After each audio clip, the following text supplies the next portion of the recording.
The ever-changing weather around the world.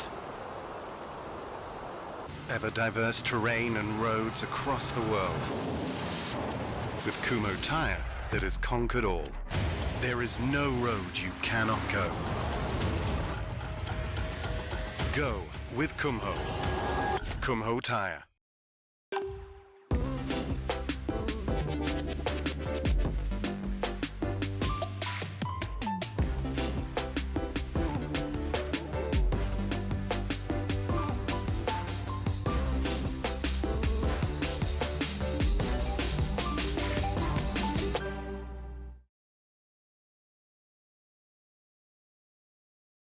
Good evening, ladies and gentlemen, and hello and welcome from round number 8 of the Kumho Tyres V8 Veterans Championship. It's a nice rejoin to the championship, apologising for my absence last week. Unfortunately, my wife decided it'd be a great idea to get a job miles and miles and miles away from where we were currently living, and I'm back this week, and Brady returned to the commentary box for a track in Australia. That's the most important part. We've been touring the world, we've done Bathurst, now we're coming home once more for a race at Winton. It's certainly good to be home, Scott, and thank you for the kind introduction as always. And like you said, we're at Winton this week. Very tight, very technical racetrack, a lot different to tracks we have visited this season in Australia, including Phillip Island and Bathurst. So it's going to be a massive challenge for these drivers tonight. Very little overtaking around this place. You really got to get your elbows out to make anything happen here or wait for a mistake, which is pretty easy to do around this country Victorian circuit as we zoom in on our Google Earth images in on Winton Motor Raceway in Ballina, I believe, in Victoria, and only 12 corners around this circuit, and it's tight, it's twisty, it's elbows out, 3 kilometers in length clockwise direction. Been around since the 1960s, so a lot older than me, Scott, and I can't wait for tonight's action. Yeah, actually, there are drivers on the grid here tonight that actually predate the circuit, so actually no, that's a lie.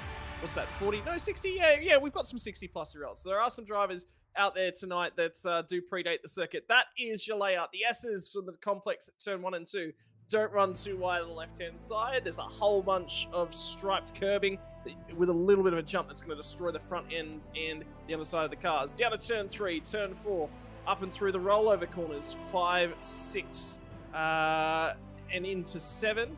It's a little bit misleading because 8's there on the right, 7's the right-hander all the way up in your top left-hand corner of the screen. And you come back through and under the gum tree, round to the left-hand side at 8, 9's back to the right-hand, that slow section of the corner. It is single file just about through there. Then there's a little bit of a straight, down to 10, down to 11. You've got to try and pull the car up. Very easy to run wide there. The pit lane feeds off to your left-hand side. Then around at 12, back down to your start-finish straight. That is the lap of Winton. Clockwise, your racing direction. 3 kilometers track length. And the current layout brought to life in 1997. This is a little bit of Australian history, not the likes of Bathurst, but if you're an up-and-comer and you're in Victoria and you're in the Formula Ford, you're in a Formula V as we broadcast sometimes on Wednesday nights, you will have been to Winton. It's such an important part of grassroots motorsport in Australia. It's certainly an important part of Australian motorsport in general, Winton Motor Raceway. You see the V8 supercars come around here every single season without fault, so always produces some type of action no matter what. We've seen plenty of races here on the iRacing service as well. That certainly doesn't disappoint as we look at our Kumho Tyres V8 Vets Round 8 race information. Drivers are on hand for a 150-kilometre race tonight, 51 laps. Most likely at one stop, these guys will be starting with 50% fuel tanking capacity, which is about 55 litres on board.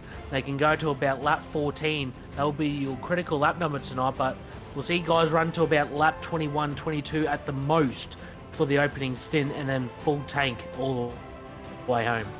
Well, I've actually got an update on that. I was speaking to a couple of drivers that are running in Split 2 here tonight. Obviously, we broadcast Split 1 right the way through the season, and they were saying critical lap, they reckon they can get home from lap number 8. So that pit window is quite wide, and with Winton being as narrow as it is, very difficult to overtake a car that's aggressively fuel saving. Keep your eyes open for that. If we get an early safety car sometime after lap 6, someone will try it. Someone will have a go. My money's on it'll be Damien Cairns, because that seems to be his preferred strategy, is to throw caution to the wind and do what everyone else isn't doing. We're in our small warm-up session, I can tell you at the moment, ladies and gentlemen, with about 30 seconds before we'll flick over to our grid. And I can tell you that everyone is practicing their pit lane entry. So I'm going to be one time through tonight. But time to see what our championship standings look like. And, well, he's been in a class of his own this season, Brady. Talyancic, the one-handed bandit, the master of what has been disaster for his opposition. He has just put one of the most consistent seasons together. And that is the reason he stands atop of the pile. You certainly hit the nail on the head. It's been consistency for Talyancic. If he hasn't been winning, he's been right up the front on the podium or in the top 5 at worst. So he's certainly put on a great performance throughout the season, holds a pretty decent lead after Scott Gamble, Greg Favelli's most probable championship rivals struggling the last few weeks. But Jeff Thomas in second, certainly a massive effort for that driver, and Ken Ladder in third right there as well. There's really nothing in it between Jeff Thomas in second. Then you go Christian Smart in seventh. That's, 25 points. So there's really nothing in that. And then back to Visma, Gamble, and Favell running out the top 10. There's really nothing in it between second and seventh, Scott. And certainly tonight's going to be one that will either make or break your season. Yeah, so definitely qualifying results are incredibly important, and check out the new graphics from our Kumho Tyres V8 Veterans Championship starting grid. Scott Gamble takes the pole position here tonight. How critical is that going to be on the run to our first chicane of the night? Craig Friend makes his presence felt on that front row. Up alongside Christian Smart will be Brenton Nitschke, and what's been his best qualifying of the season in P4. Anthony Visma and Kenneth Latter off of row number 3, and for Visma it'll be, can he set the tone and can he pull a round together this week? Michael Stewart and Matt van der Crane, that's a phenomenal qualifying effort there from Michael Stewart, so clearly he's quite comfortable here in Victoria. Daniel Hall and Stuart Hall, the Hall brothers, I guarantee they're not related, so we won't even say that they're the Hall brothers, but they are all in their own hall on row number 5. Dean Flavell and Chad Lewis are going to round out your row number 6, Brady. David Kirby and championship leader Michael Talyancic will round out row number 7, 15th to 16th. Second in the championship, Jeff Thomas. Alongside him will be Jason Fewers and Scott McCune, who was in the wars last week, hoping for a clean round this week. And Rod Hollis off position number 18. And then we'll go to Robert Crisdale and Matty Parker sharing row number 10. And then Greg Sharp and Stephen Banks, 21st and 22nd. And then Chris Miller and Michael Quain will share row number 12. And we'll throw it back to Rick Vigor and Stephen Kennedy off in front of Damien Cairns. Will he pull the strategy card yet again tonight? Halil Cesar off alongside of him in 28th. Brenton O'Brien and Shane Evans round out your top 30 before we'll throw it over to 31st of Robbie Griffith and Peter van der Crane. Jamie McKnight and a couple of race controllers all the way down there before the Hoff himself in 36. A long, long way down the field And that is our starting grid. 36 entries here tonight. 3 of them for your race control and driving standards observers. 35 seconds left. This is the calm before the storm. The run down to turn number 1. You want to be on the left-hand side of the road, Brady? Or do you want to be on the right? I certainly want to be on the left-hand side to play it safe, but if you're ballsy enough to run around the outside on the right-hand side of the road at turn 1, you can hold the inside for turn number 2, the second part of the S's, and then have the inside for turn number 3. So we always see something happen at turn 1 and 2, and I don't expect anything less tonight. Yeah, it's going to be chaos here as these guys start to set themselves. 3 seconds on the clock. Here it comes. The revs will start to rise. The preparation has been done. It's now time to find out who is going to be in charge from Winton. And the Kumho Tyres V8 Veterans, lights out. And away we go. The run down to turn number 1. A horrible start deep in the pack. Someone was on the grass. Watch them dodge, duck and weave as they make their way to turn number 1. But the driver that's in the lead, it looks like Gamble got a horror start. Friends up there, and Brenton Nitschke's managed to grab his way from 4th on the grid into P2. So the right-hand side of the grid, it was the place to be. And they're going to lead them off into lap number 1. Ladder's grabbed himself a whole bunch of spots on the opening lap. Multiple cars jumping positions. Christian Smart's dropped 3. Anthony Visma's gone nowhere. He'll hold off in 5th place. Stewart's there as well, and Dan Hall rounds out your top 8. And they just trying to find their way through lap number 1. When you come to Winton, you've got to be aggressive early, because otherwise the opportunities start to disappear as the race evolves. A little bit of a disappointing start there for the 999 Christian Smart. He started P number 3. He's all the way down to P number 6 at the moment. In terms of that, Ken Ladder, his teammate, he's already jumped 2 spots on the first lap. And Craig Friend, what an absolute blinding start for the 696 machine. He blew the doors off Scott Gamble. He's already back in P3, so Scott Gamble with 543, one of the championship contenders earlier on the season. He hasn't had the best of luck the last couple of weeks. Starting off pole, he would have rated his chance. A very poor start on this type of track. Certainly not going to help his causes. And also Brendan Nishka as well. 4th to 2nd on the first lap. So some brilliant starts from some guys who really would love a good result tonight. Yeah, I can tell you Taliancic has grabbed himself 2 spots deep in the pack as well. Up into 12th spot. Dave Kirby's back there, and he's gone nowhere, but Taliancic just dropped him. I'd say he's probably grabbed 1 spot and lost 1 in the same piece. McEwen is doing okay. He's up 3 spots early on. Matty Parker's grabbed himself 3. Big loser on the first lap was actually Dean Flavel. Started off in 11th. He's back in 16th, so a heap of movement on our opening lap of the night as they come through the tight section in the middle of the track from Penrite corner through the rollover. Sorry, no, the rollover's a few corners back behind, but through and underneath the gum tree on the left-hand side, and they'll settle themselves in. Tight technical, it's Winton, and it's going to be a very long race distance here tonight, ladies and gentlemen. Fatigue factor, Brady, you've got to think it's high, particularly after looking out of Detroit below last week. The last week, obviously, with Detroit Belle Isle, very physical race, 4 safety cars in the race last week. I was expecting a little bit of more chaos on the first lap, but credit to these 34-odd drivers. They kept it very clean throughout the first 2 laps. I'll probably curse that now, surely, but certainly some really good driving throughout the first couple laps of this race. Everyone's single filed out, like you mentioned. Actually, Scott Gamble down the inside on Brendan Nishka at turn number 3. Just picked up on my cameras, gets the move done. So Gamble back up into second now past Brendan Nishka. And I was worried there for Nitschke for just a few moments as he was actually wide at turn number 4, trying to drop back in behind Gamble, recognised the move was done, and Ladder was showing the nose right there, and now Ladder's going to start to crawl all over him again. That's the view from Gamble's rear wing as he looks backwards towards Nitschke, and now Nitschke's struggling and under fire from Ladder. And have a look at the cars line themselves up. There's 5 cars chomping at the bit. Maybe Nitschke had some good qualifying pace, but it looks like at the moment he's the cork in the bottle of this little battle pack. Looks like he's already struggling for rear grip as Ladder looks down the inside just a little bit. He'll put his nose there. He won't get it done, but poor escape there from Nishka. Ladder's going to try and go around the outside. He's one of the guys that 3 wide into turn number 11. Bismarck goes on the grass.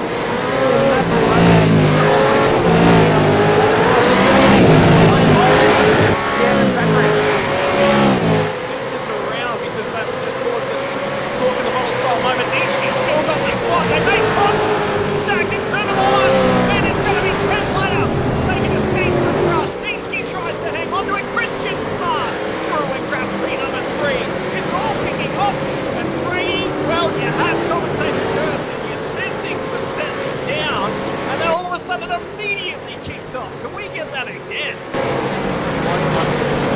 Replay of that incident between Nishka and Ladder on the start of lap number 4. Just looked like Nishka maybe came across just a tiny bit with Ladder still on his outside.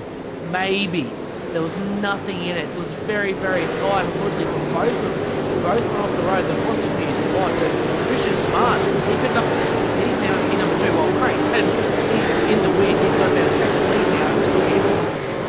Hey, I'll tell you what, it has just been an absolute chaotic opening couple laps. 4 laps in. Already in the scoring times. As well as the first tonight, so I just had to check big players. It's going to be a multitude of instances. This is the one as we come off the last couple. Let's see you guys back up. That's the issue with each team can ladder and run down to the point. And the car's going to show nose. So this is squeeze on road and running it out of the road. It wasn't much in that. It was very, very close in terms of it's just spots and runs and ending. Very tight racing to turn one there. No driver wanted to putt.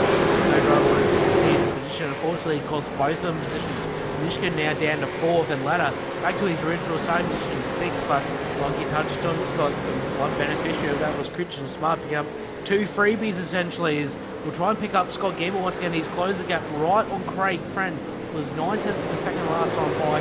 Now down to just under 6/10 of a second. So looks like Scott Gamble certainly turning the wick up on his 543 machine. Whether or not he'll get here, he might just hold station for a little bit and save some fuel will be something we'll have to keep our eyes on as well. But it was multiple incidents out of that one as well. The one from Bismuth, so which you saw in the background of that shot was they were 3 wide on the run down to turn at number 11. That's just crazy. There's no way the guys were getting down there 3 wide. That is suicide for Bismuth. I really don't like this situation right here. I think there's an opportunity to get down there. There's arrows on the exit. It was very opportunistic at best for Anthony Visma. Maybe looking back at it just a little bit as Ladder and also Nishka were already 2 wide. So making 3 wide was always going to be risky, and unfortunately he paid the biggest price after that little mistake, and that got him caught up at the final corner at turn number 12. So he's down to 13 after being in the top 5 early. So Visma, unfortunately, is making it really hard for himself tonight, especially on this track where passing is very limited. It's going to be a long, hard night for him. Yeah, I think Visma's weakest aspect this season is probably in that decision making. There's probably been a couple of moves, a couple of things to look back on and just going, yeah, look, I could have backed out of that one. I could have. Well, oh, hang on. Race control have just come through on the microphone. So I think the issue with Visma was they were forcing a redress. Nietzsche's just been told he's got to give the position back to Ken Ladder as well. So Ladder's just been allowed back through. Nietzsche's gone from 4th back to 6th. You can already see that on the timing update.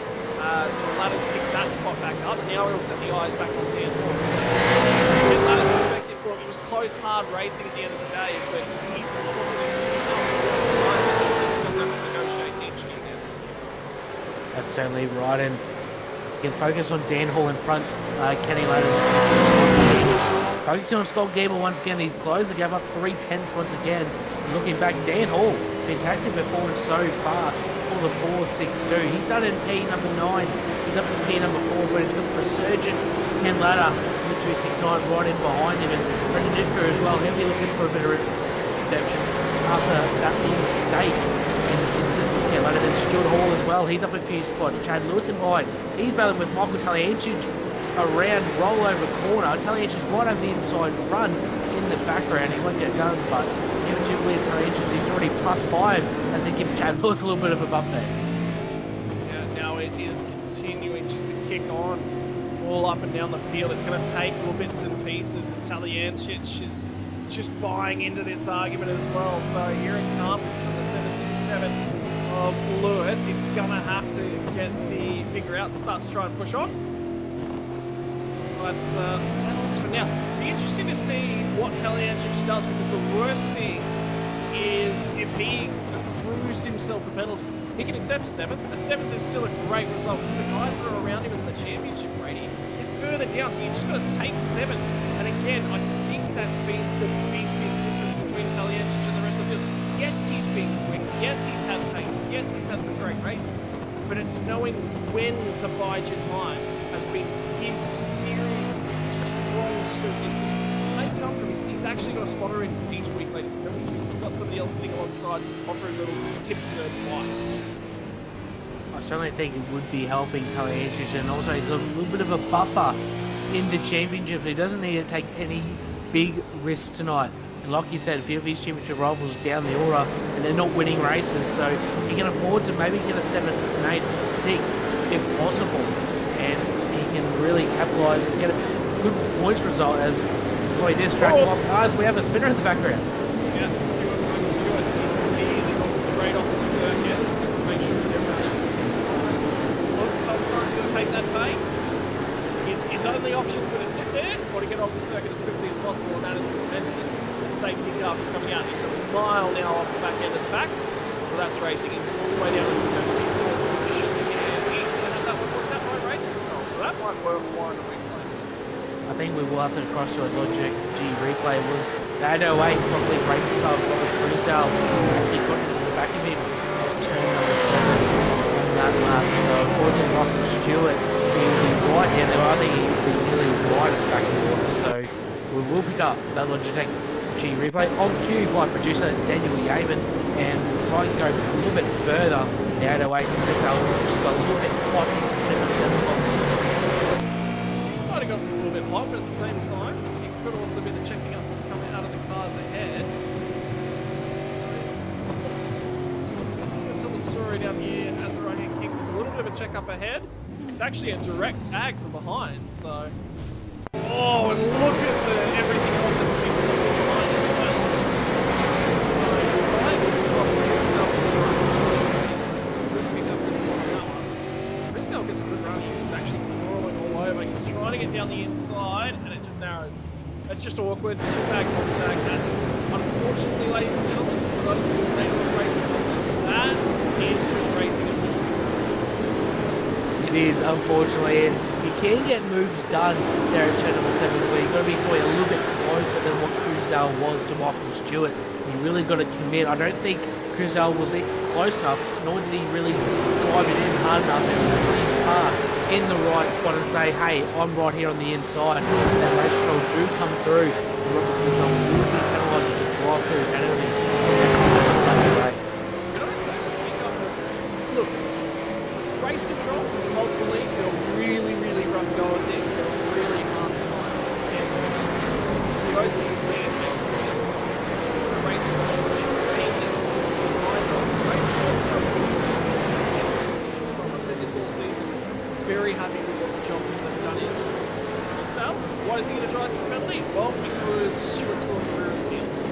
That's why he's going to drive through the penalty. Why have all the other incidents we've seen so far warranted a redress? Well, look, they're on the fringe. There's a couple that definitely could be driving through penalties. Race control opted to say, hey boys, watching go racing, it's difficult to overtake. It's going to take aggressive moves. It's going to take aggressive defense. You're going to get it. Let's just hand the spots back when and where we can, but you've got it right. I don't think there's any other action that race control can necessarily take from the Styles perspective. He knows this is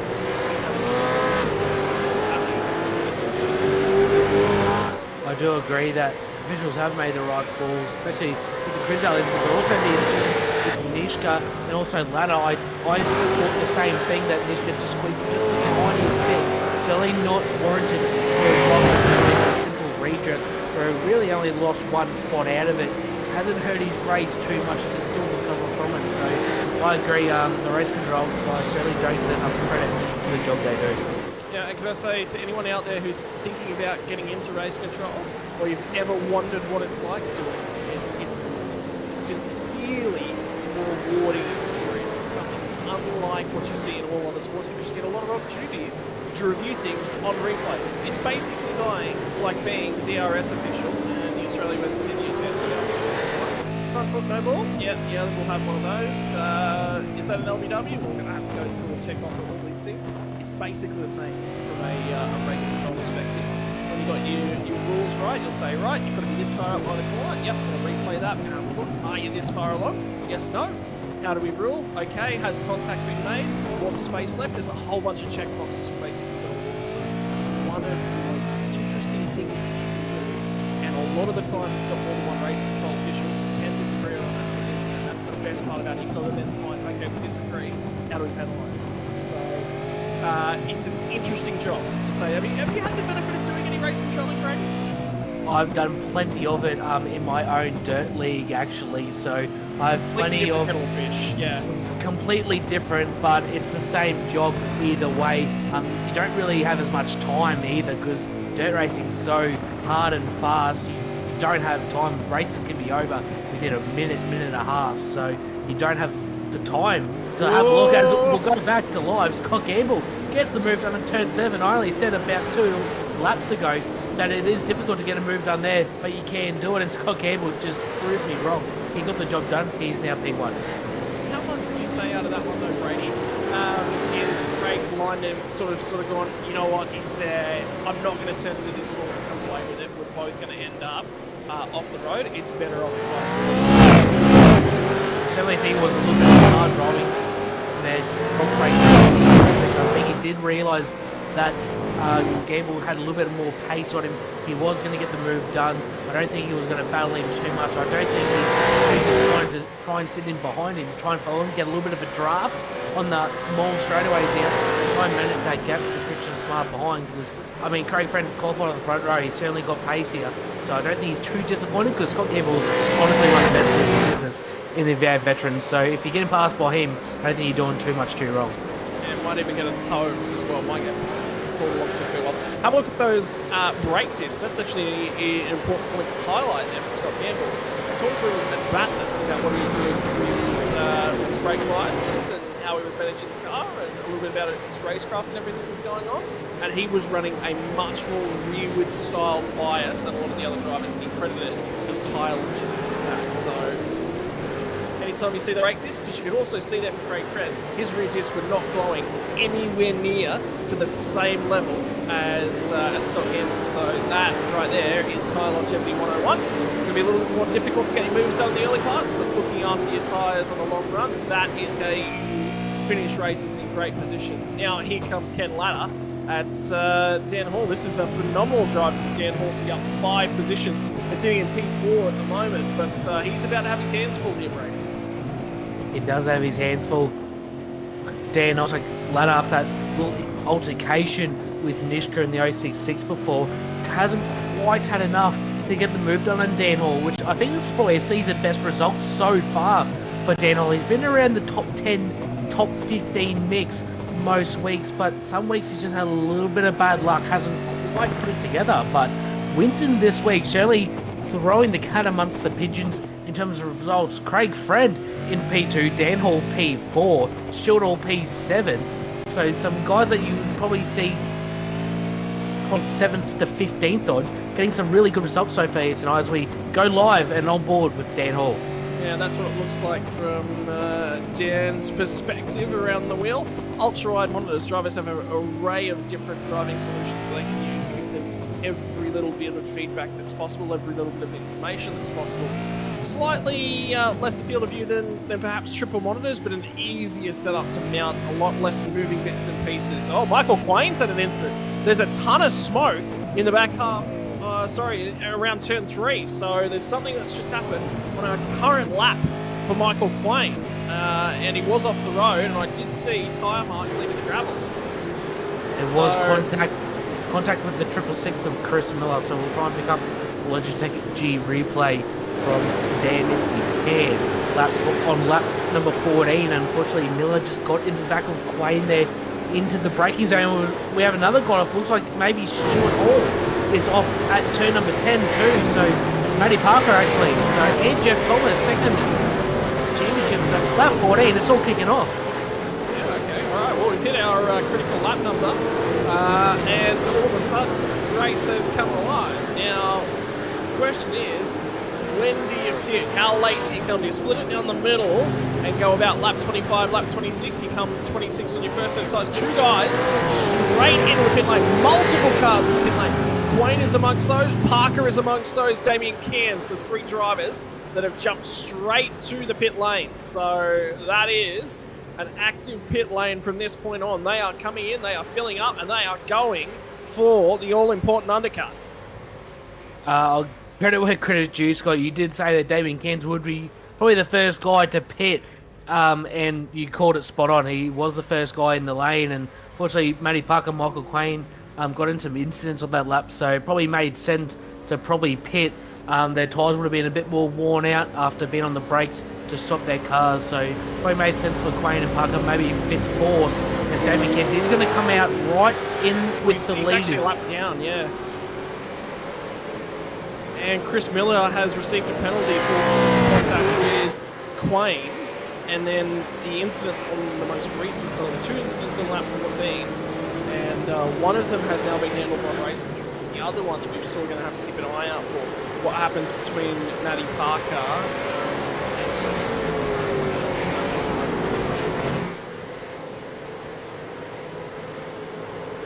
Here we go. Logitech G replay. Conveniently timed. What's going on here then? How are we on table?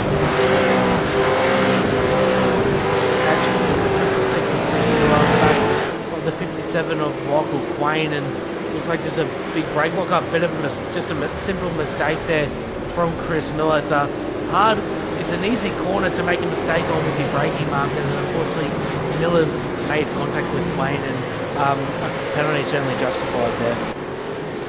Yep, so Miller will have to trundle down the pit lane a laps early and not take any service.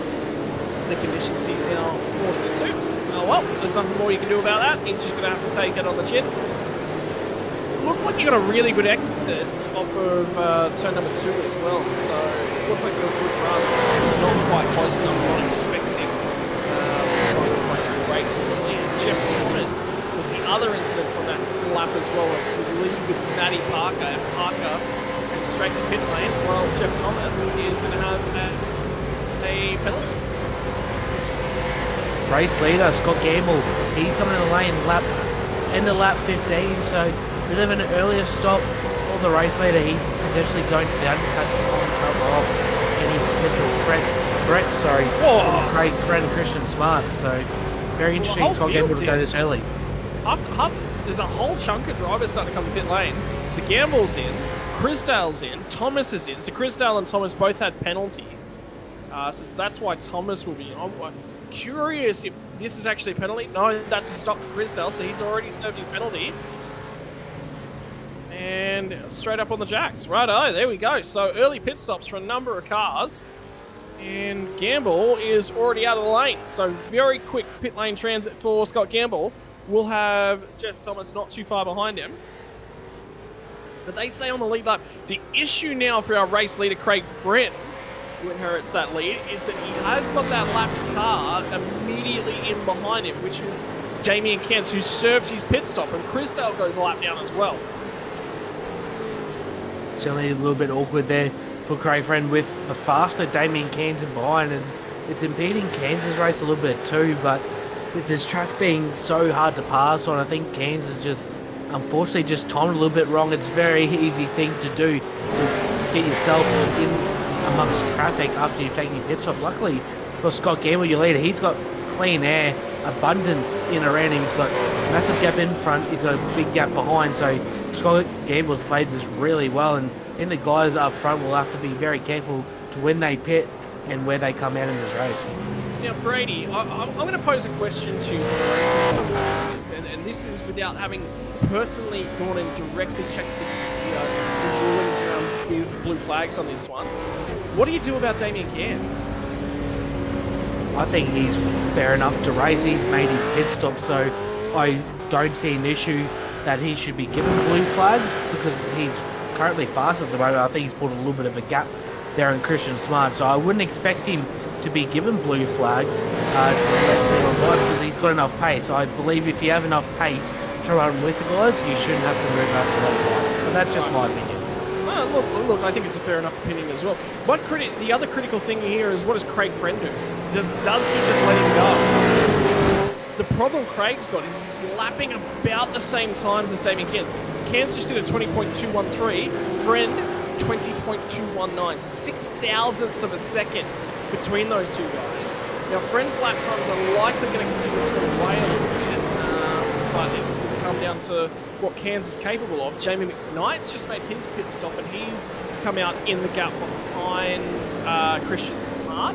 There is a fair chunk of time back to third place driver Stuart Hall at this point in time. Taliancic is in P4, albeit this is a pit stop affected race order at this point in time, but McKnight's in there in the mix. There's basically between our top 6 drivers, there's about 6 lap cuts, and that is a hugely impactful scenario for not only the leaders but also for the lap cars race, because you've got to remember, ladies and gentlemen, they've paid their entry fees, they're here, they're showing up every week so far, they're allowed to go racing. Great friend, right into the pit lane. I see Damien Cairns actually on the headlights, so maybe a little bit of frustration for Damien Cairns because it has impeded his progress in this race. After taking that early stop, he would have hoped to try and get some good, fast, clean laps in. I think he was probably a little bit reserved sitting in behind Craig Friend, so it'll be interesting to see where Craig Friend pops out compared to Scott Gamble, who is now himself in lap traffic. I think Miller served his penalty, his drive-through, so now Gamble's a little bit of traffic holding him up, so it is currently full position. It is full position, yes. Yeah, so Chris Miller has served his drive-through penalty. Gamble served his full pit stop. So that's why these two drivers are next to each other on the track. And it is full position, so that'll give you a little race update. And Hall's actually closed in on these guys as well, because remember, he was sitting in P4 at the time, so he's actually done quite well at this pit stop and bought himself a little bit of a ticket to the party. He certainly has, and out comes Craig Friend of the pits. I think he'll come out in behind Dan Hall, and yes, he'll come in right behind Dan Hall, so he's pretty much lost one spot at this stage. Brendan Nishka, he's in right behind him too, but Craig Friend will have a few laps fresher tyres, so the guy now will have to watch out for the 999 Christian Smart, and he is in the lane as well, so it'll be very interesting to see whether 999 as a Synergy Sim racing machine will pop out. He's on the lane, is the lead pack, and new current leader will be Stuart Hall as he appeals in the pit lane, so Michael Taliancic will be the effective race leader. I'm wondering whether or not this is actually max fuel distance. Starts a bulk of the crowd start to come to the pit lane, because I think P4 is in with Stephen Banks as well. Yeah, so it's just Taliancic that's gone out of the top 5. Everyone else is coming to the pit lane. Oh no, we do have somebody else staying out. Stephen Banks has continued on, so he will now inherit second place at this point in time. Smart's right there as well as Stephen Hall. And this is where it gets interesting, particularly I want to say a shout out to, once again, the Kumho Tyres V8 Veterans. This is how much these drivers love their league. They've created their own fantasy league, Brady, and I participated in it. They gave every driver in the field a dollar value, and your responsibility was to pick 4 drivers, totaling $1 million of driver value. And you'll get added up in points, much the same as any other fantasy. Whoa! That's huge. That was awkward, and that was Scott Gamble, I think.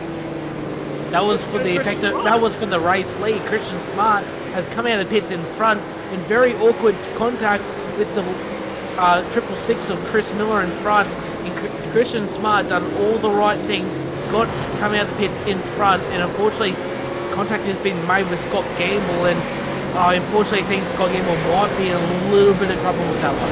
Yeah, I wonder. We're going to have to see that from... I think this is going to take a few angles. We're not just going to be able to look at this from one angle and say, yep, that's exactly how it goes. Because he's coming out on stone-cold tyres. They've got no temperature in them. Here comes your pack, left a shot. Gets through the first turn. He's there. And that's the 666 machine as well. He's turned in. Gamble might actually be okay. That replay does not give us enough information. It certainly does. I think you're going to try and look at a few multiple angles, and this problem that race control will deal with. We are on board with Scott Gamble, and it's touch and go. It's a very 50-50 call based on Scott Gamble's on board, and he gets a move back by on Dan Hall, so I wouldn't want to be race control right now. That's going to be a very hard decision to make, because it's going to affect the race for the lead, essentially, because that was the battle for P1 with Christian Smart coming out of the pits, and now Smart, he's down the order. He's now down to 10. Taliancic has served his pit stop. He's come out in P number 6 by the look. So really good run for Taliancic. These are pace spots for Christian Smart. Unfortunately, after coming out of the pits in the lead, it only lasted about 10 seconds. That's disappointing for Smart, but anyway, he'll get the head back down and he'll go and see if he can grab his position, starting maybe with Dave Kirby that's right in front of him at this point. Look, I think Gamble will be sheepish. He will not want to pursue as a result of that one. Maybe a few nerves in the belly. Whether or not you can't predict that Smart's going to chip back to the right. No, I don't think you can predict that. And the problem from Smart's perspective is he hasn't been around Miller for the last couple of laps. He can't predict that Miller's on old tyres. He's got a ton more grip than Miller does. There's a lot going on in that incident. There's certainly a lot to unpack from that small section of road, turn 1 and 2, and that lap, unfortunately. But we'll see what race control come back with. We'll report you guys as we find out info. So unfortunately, Christian Sparty got a bit robbed last week for a podium position after contact on the last lap at turn number 3 at Belle Isle, and in contention for the race win here tonight. And for that to play out, it's a little bit probably disappointing for him in the 999 machine after certainly showing some really good pace early in the race. So a couple of things I want to point out to you, ladies and gentlemen. Taliancic really well on this pit cycle. I'll tell you the secret to his success. He spent 4 seconds less in pit lane than Scott Gamble did. Scott Gamble's racing, and that's why he's brought himself a ticket back to the party. And guess what? From Michael Taliancic's perspective, 2 seconds he gained to Ken Ladder, put 2 seconds over Stuart Hall in behind him, 3 seconds to Chad Lewis, 2 seconds to Kirby. So multiple different pit lane strategies. Taliancic was fuel saving that whole time. Gamble went full noise. He had the longest pit lane transit of the lot of them. Certainly looks like Taliancic was fuel saving in that setting, just sitting behind a few cars, and it's paid off for him. A shorter fuel stop, taking on less fuel, so you're going to be a little bit lighter as well. So your car's going to react a little bit nicer. Taliancic's done a really good job. Unfortunately, he's a little bit back to Ken Ladder in P5, about 5 seconds. But I mean, after he's done a 14 at Winton of all places, finishing P6, that'd nearly feel like a win for him. Yeah, and don't forget his performance from last week. Reliably, it sounded like it was a great race last week, Brady. But Taliancic is well, he's only got one hand, and I think he's starting to reach one hand out to the trophy. I hope it's the good one. Otherwise, he might just end up dropping it. I did hear that he did start using his other hand a little bit more this week, so he might be probably 10, 20, 30% on that second hand for Taliancic, so it'd be a little bit better to behind the wheel of his Pursuit Sim racing machine. But certainly around this type of track as well, you've got to be up on the wheel the whole time. It's certainly not going to be the easiest task with not two perfectly functioning arms. It's going to be interesting to see how he adapts to that accessibility of 2 hands. But anyway, Dan Hall's done a phenomenal job as well. So let's actually run through your pit lane transition time, ladies and gentlemen. Hang on, we'll just receive word. There's something coming in the background. Oh, here we go. Scott Gamble, ladies and gentlemen. Black flag drive-through penalty, which means for those of you who are playing the Super Vets comp, Dan Hall is leading a race, and I'm going to have to look back up. I'm pretty sure that he had quite a cheap driver value. So Underdog of the Year award, Dan Hall. Massive moment in this race. Scott Gamble getting a penalty for that incident. We called it earlier. It was going to be a very 50-50 call. It could have gone either way. And unfortunately for the 543, Scott Gamble, it has not gone his way tonight. Once again, been a little bit in the wars the last few weeks. But man, the current podium, once Scott Gamble saves his penalty, Dan Hall, Craig Friend and Brendan Nishka, I would have not predicted that coming into tonight's race. What a race it's been. It's a great drive from Nishka. Gamble's in the lane, and I can tell you that man is going to be absolutely furious driving through. something I could have done. And we said it was a tough call. I didn't want to make the call, and they've made the call. So you've got to back your race control in. We said they got it right earlier on in the piece. Sometimes they get these borderline decisions, and you've just got to back your race control team. And Gamble has fallen foul of the stewards once more.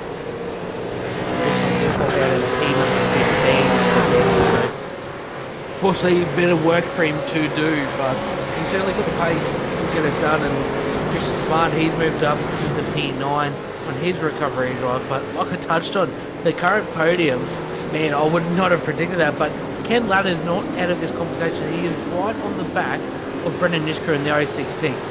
And I think Ken Ladder has enough pace to try and get them moved up to P3. Well, let alone a move that race control came across and said, hey, you got to get that one back from Brendan Nishka. Now they're going to go head to head. So this is a drama that's already building in the race. Have at it, boys. I think Nitschke's going to try and keep it a little bit tidier this time around. I think they're going to race it really hard out for the remainder of this race. We've just reached halfway. Actually, the race has flown by around this 3-kilometre circuit. They're lapping in the low 1 minute 20s. So a 51 lap race seems to fly by around this joint. And Brendan Nitschke looks like he's just struggling a tiny bit through the S's at turn 1 and 2. Ladder makes up a little bit of ground into 3, but very difficult to get a move done there at turn 3. On the last lap, around Latter was 41 thousandths of a second slower than Nitschke. I think that's going to swap this lap, and I think he's going to be just a touch faster, having a move done around Winton Raceway when you aren't that much faster. Let alone Craig Friend, who's looking at Dan Hall and saying, hey, I want a piece of this action. I really want to buy onto the race. These two guys have got an opportunity here tonight. The top 4 have got an opportunity here tonight. In fact, Taliancic is in P5. He's not out of the equation yet either after that penalty. He gets escalated up the field 1 spot to P5. All thanks to Scott Gamble's additional trip through pit lane. I want to know, ladies and gentlemen, did your form guides have this on the books? Because I certainly did not. Who's your favourite to win this one? 4 drivers covered by under 2.5 seconds. Who are you going to pick? I think it's down to any of these drivers. I wouldn't even count out Montgomery. Cutting into these guys lap by lap. So I think by the end, Ladder makes the move. Big move from Ladder. I think he will have to definitely redress that or get a penalty from that. Yeah, there's too much time drop. So Nitschke, he blocked aggressively the first time around. This time, Ken Ladder didn't give him much of a choice.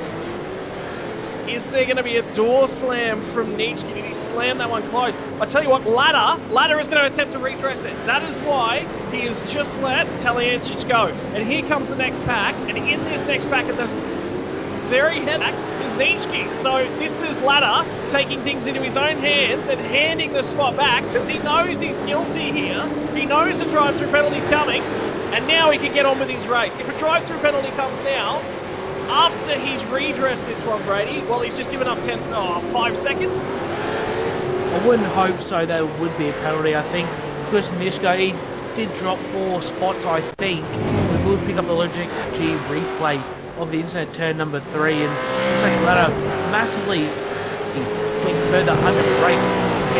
A really good run out of 2. I think it was a bit of an ambitious move from Kenny. I don't think Nitschke really slammed the door. I think Kenny just got in a little bit too hot and unfortunately has made an error, which it happens. It's touring car racing. It happens to the best of them, and I think Ladder has done the right thing, redressed position. Nitschke's still in P number 4, so he's only really lost 2, maybe actually 1 spot because of it. So I think Ladder's done the right thing, and I'd probably be disappointed if he did get a drive-through on top of the redress.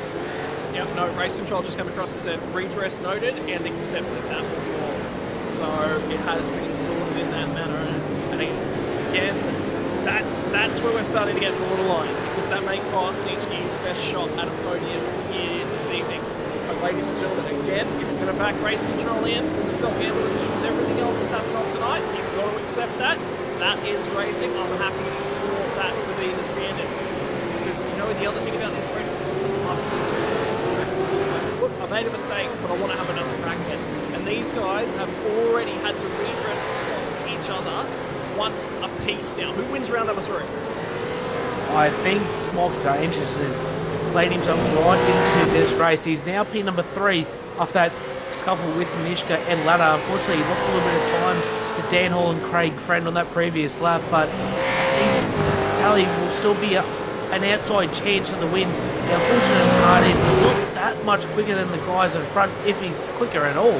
Actually, Dan Hall and Craig Friend were quicker than Tally that last time by. So he's got a bit of ground to make up, but like we've mentioned multiple times tonight, this track is probably one of, if not the most difficult track to pass on in these V8 supercars. So he's going to have his hands full, but I think it's going to be really down to Dan Hall and Craig Friend as they approach lap traffic. So this could get interesting for the top 2. Yeah, and that is going to really play itself back into it.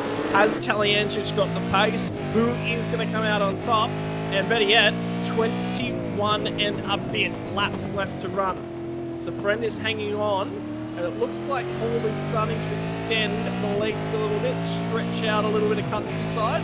Is Friend trying to save some tyres? Or what's going on here? Well, Taliancic is going to buy himself on. If you're Craig Friend, I think you just let Taliancic go by, and then you say, look, Hall, it's your job, you deal with it. I don't think Craig Friend will concede too early. There's still 21 laps to go, so it's still a way to go in this race. I think instead of that last one by, I think Craig Friend's really got to push hard and try and make that gap up to Dan Hall, try and get the move done. And if he can't get it done until he catches him, maybe then concede and try and follow him through, and maybe force a mistake from Dan Hall and pick up the pieces. And maybe that's his best option as we look back through the field. Chad Lewis, Dave Kirby, Christian Smart, Anthony Visma is your 7 through 10 at the moment. So Visma, after that early race altercation, he was down to about 16, 17. He's back up to 10, so a really good drive for him. Matt Vanderkray in the Angry Birds racing machine, he's always been Mr. Consistent around the top 10 all season long. And Scott McCune, finally good to see Scott McCune have a really good run tonight as well. Brady, did you just do it again? Maybe. Did you just commentate his business? Is that going to be twice tonight? It could be 2. Hopefully Scott doesn't let me down. Because I was about to say, Scott McCune, I really like the pace of the show. Again, and somehow find himself tangled up into it. He's been monstrously unlucky this season. Well, for my sake, and for my credibility, I hope he doesn't get caught up in anything and soldiered on for a really good run tonight. Otherwise, I might be in a bit of trouble. Well, soldier on, ladies and gentlemen. The advertising on the side of this car is soldier on time of the year, so a lot of people are out there walking and trying to raise money for the Soldier On initiative. Follow along and get involved in it. So we're actually part of a company that works quite closely with the military, so a lot of people within my neck of the woods that are a part of this, so know it quite well. Soldier On guys up there as well. Great opportunity to take the opportunity and say hello to all of our sponsors that make it possible. Obviously, we've got our major sponsor here this evening, Kumho Tyres. It is the Kumho Tyres V8 Veterans Championship home led by Michael Taliancic. Logitech G make it possible for all of our replays. We also have Parramatta Isuzu. Keep trucking on. It's Parramatta Isuzu. Don't forget Player One this year. They give you everything you need to get yourself started in the world of sim racing. That are our sponsors here. Tyres, the V8 Veterans, right? 19, or it's going to be 18 laps left to run, and a little bit, ladies and gentlemen. And indeed, there they go, just past the start-finish line. 18 laps left to run, and it is close between these top 3 and closing because Friend started to take some more time out of Hall. Taliancic is starting to catch up onto these guys, and a motor race is brewing. I think Craig Friend must be listening to the broadcast. So I suggested that he should push and try and close the gap to Dan Hall if possible, and he took 2/10 out of him that last lap. So it looks like Craig Friend's really on the hammer, trying to possibly manufacture something on Dan Hall in the later stages of the race. Both guys have driven the best they have all season long by far and deserve a fantastic result. So Craig Friend again closing right up 0.6 of a second now.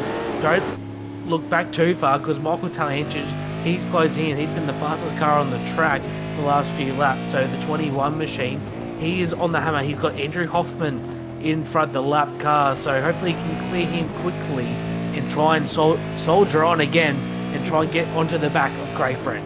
I can tell you Ken Ladder is still 19.983, so just barely scraping into the 1:19. He's managed to hang on to it. Something's just happened to Matty Parker. He's off the road at this point in time as well, right in the middle of things, off the track at turn number 4, and indeed still off the track through 5 and 6, trying to rejoin. He's having a torrid night here, Matty. Oh, hello! Is that Chris Miller? That is Chris Miller. Oh, Back to the Matty Parker situation, all stemmed. We'll try and get a Logitech G replay if we can on lap 33. It was Michael Stewart and Michael Quain in at it once again at turn 3, and then it pulled on into turn number 5 and 6. And unfortunately, it's seen Matty Parker on the grass. We will cue the Logitech G replay once again, and Michael Stewart down the inside of Michael Quain. Bit of awkward contact there between the two. And also Rick Vigor involved, and Matty Parker gets in the side of him, and unfortunately Matty Parker, that would have suffered some severe, he's got massive damage on the left-hand front there, so it wouldn't be a nice car to drive now for Matty Parker. Unfortunately, he's been in the wars a little bit tonight, and unfortunately it's just not one of his nights. And then Chris Miller, he gets the helping hand as well. Is that Jeff Thomas? It is Jeff Thomas. So second in the championship, Jeff Thomas, he's having a night to forget here tonight. He's now down in 29th position. Certainly not what his championship hopes needed. Yeah, so we say in most series it's quite unlucky to be wanting the number 1 car to be at the top end of the championship. It seems that whoever seems to start to mount a comeback up towards Michael Talianchich, they seem to be the next car to fall a little bit by the wayside and go missing on occasions. I wonder whether or not second in the Kumho Tyres V8 Veterans Championship is not the spot to be.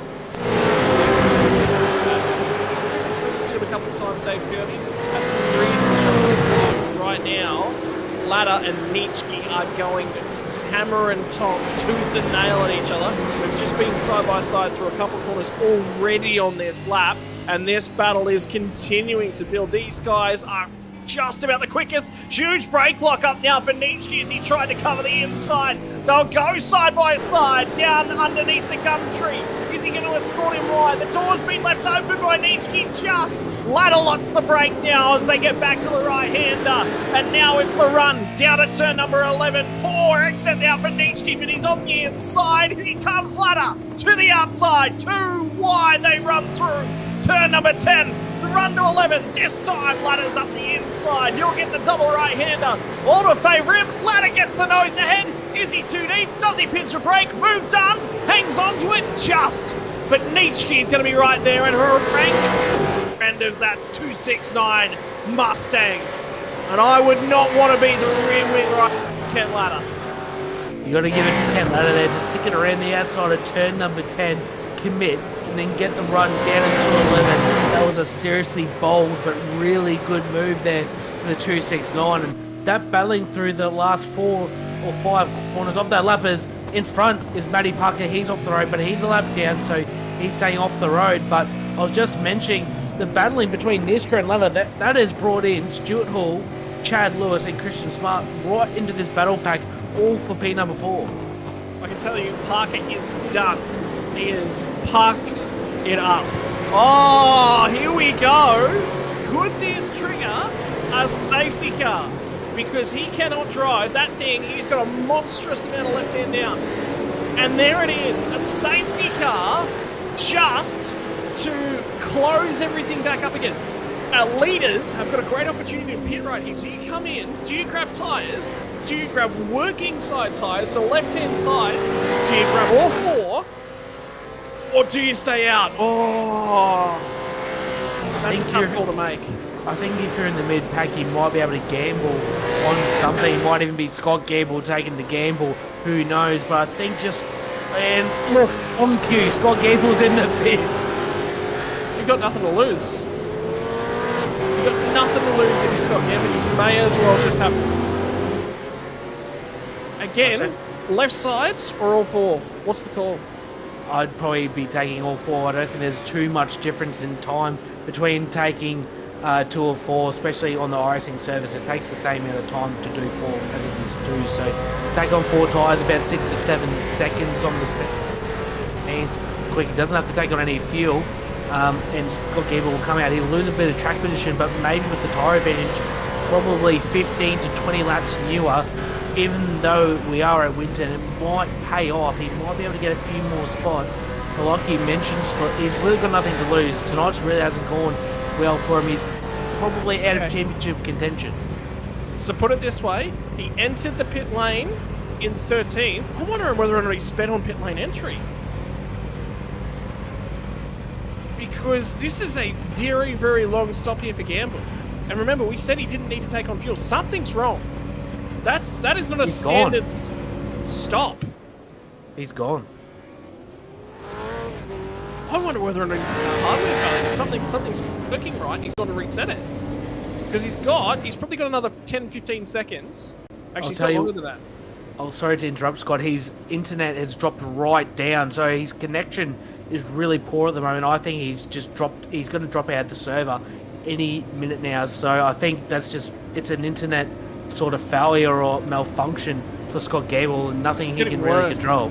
Yeah, it's getting worse, not better. I'm just watching his quality on the internet, so we can all see a quality metric for each of the drivers, and his is gone through the floor. You might be right. Yep. Okay, he's done.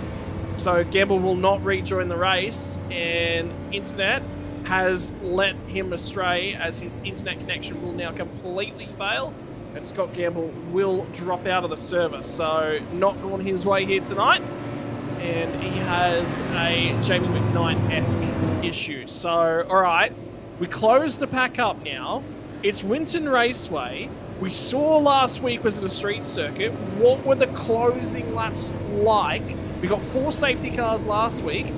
Hammer and tong, tooth and nail, a little bit of argy-bargy. What's in store here, Brady? A bit of everything plus chaos last week. Producer Dan can iterate on that. He was in the comms box with me. Yeah, last week was absolute madness. 4 safety cars. We got one the start of the race, a few in the middle, and then a couple at the end.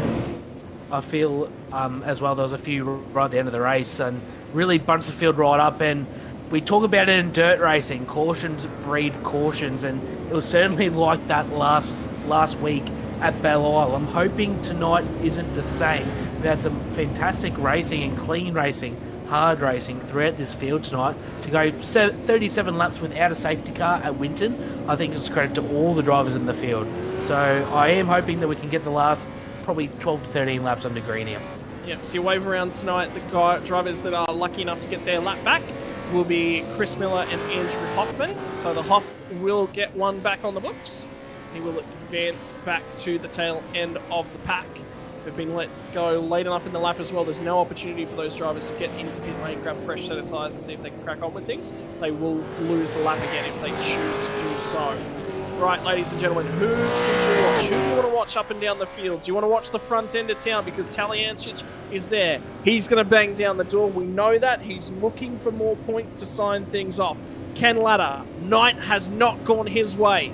He has finally cleared Brenton Nietzsche. He's in the rear view mirror. Is it Brenton Nietzsche all of a sudden finds himself a resurgence of pace late? Can he get on back by Ken Latta? Is there an opportunity waiting in the wings for him? We look further afield. Stuart Hall, Chad Lewis, Christian Smart. Remember, Christian Smart was in with a shout at the tail end of this one. We will have one more lap on the safety car. Visma's there as well. Fewens further back. Greg Sharp, Damien Cairns, Vander Crane. Who do you have for your race winner here tonight, Brady Ball? It's too hard to call, honestly. Just say no. Come on, Brady. I'm backing Dan Hall to stick it out and take the win. I think I've been impressed with his pace tonight. He's doing a very good job. I do think Taliancic might get the better of Craig Friend, but I think in that time Dan Hall will build enough of a gap. And I'm predicting the 4.62 to take a win, but I've been wrong twice tonight, so hopefully my luck turns around in the predictions department. Righto, so ladies and gentlemen, if Dan Hall, you know who to blame. You know where to send the bill. That is a very clear-looking track through his windscreen. You know why? The whole field is in the rear view. Dan Hall, do the nerves come up? How steady of an operator can he be in these circumstances? He looked good when there was a margin. Now he's going to do it all over again with a safety car bottled field as they come through the midpoint of this track. There'll be 2 more corners before they turn loose. This safety car is moments away from pulling away from the field. The run to turn number 1, Brady. Are you going early? Are you going late at Winton Motor Raceway? I would try and time it so your competitors are turning a corner while you can get on the accelerator and maybe build a little bit of a gap. So I think he'll be going around turn 11, or you'll leave it right to the last corner. But we'll watch the safety car. It'll pull in just a minute. The safety car is about to enter the pit lane, so the race is now in control of the 462. He's gone out of turn 11. I think he's timed it well. He's actually slowed down a little bit once again, Dan Hall. I don't think he's gone green now, so Dan Hall has gone away from the field. Tully Inches, he's right on the back of Craig Friend there, and Ken Ladder's run with him as well, but a poor restart there from Brendan Nishka in the 066. Oh, Friend is straight off. He got a shoot. Ladder grabs the spot. Now Friend's in trouble. The Swarm, they come down the inside from Nitschke. They go 3-1. Nitschke and Ladder tangle for the 3rd time tonight. There's contact between Ladder and Nitschke. Are you kidding me? Van der Crane on the other side of the track, and the 2 drivers who have had the most contact here tonight from Winton Motor Raceway come to blows again. I will unfortunately stand corrected that cautions do read cautions. We don't really have a safety car just yet, but an incident has unfolded.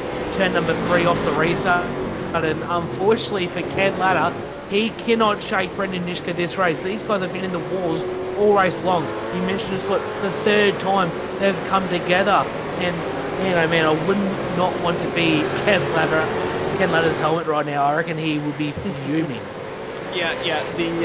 The calling it into race control from Ken Ladder, there was a little bit of, shall we say, flavour in the comments that were coming through there. There was nothing outlandish, nothing derogatory, but it was just more of a yes, I definitely looked at race control. So you can definitely tell he's not happy with this. In the meantime, Dan Hall has accelerated out to the race straight away, so he is trying to check out on the field. How's the rest of the field? A whole bunch of cars had to pick up damage as they cut their way through the incident. What was left in the wake, and now who's got an opportunity? Is that Craig Friend that's back inside the top 3? You better believe it's Craig Friend that's made his way all the way back up into P number 3 after a moment on the opening lap yet again. He's settled himself back in. Stuart Hall and Christian Smart with the next 2 cars will cast their eyes back to missing rear wings. The rear ends of those cars dancing around as they all got slammed in the rear bumper, and there's another car in this pack that's missing its rear boot as well. So damage to quite a few cars, so that'll be joining on with Matty Parker. Unfortunately for the current damage model we have on the iRacing service, the guys missing the rear wings, Chad Lewis and Stuart Hall, they won't be affected as much as what you probably would in real life, as Stuart Hall makes a little mistake there coming off turn number 10, and looks like Chad Lewis around the outside will lock a break. They'll invite Christian Smart down the inside. Smart will get the move done on the T727. There's contact corner and big crash. Massive crash at the final corner. That will trigger a safety car. You better believe that's with where those cars are parked. And they are all in. Oh, Visma again. He cannot buy luck, can he? Oh, someone's got a blown engine. Smart hasn't had an engine expired just yet, but it is on its last legs, ladies and gentlemen. That thing will expire in just a few moments' time. That'll trigger a tow for sure. There's no way he'll get that back to pit lane. There's no way. Do you reckon he gets... Oh, there's no way. He's going to have to tow somewhere. We'll have to try and track Christian Smart for the rest of this lap to see if it will bring out a safety car. But it was Chad Lewis who dropped the wheel off on the final corner that did cause that incident. We'll try and pick up a Logitech G replay if we can. And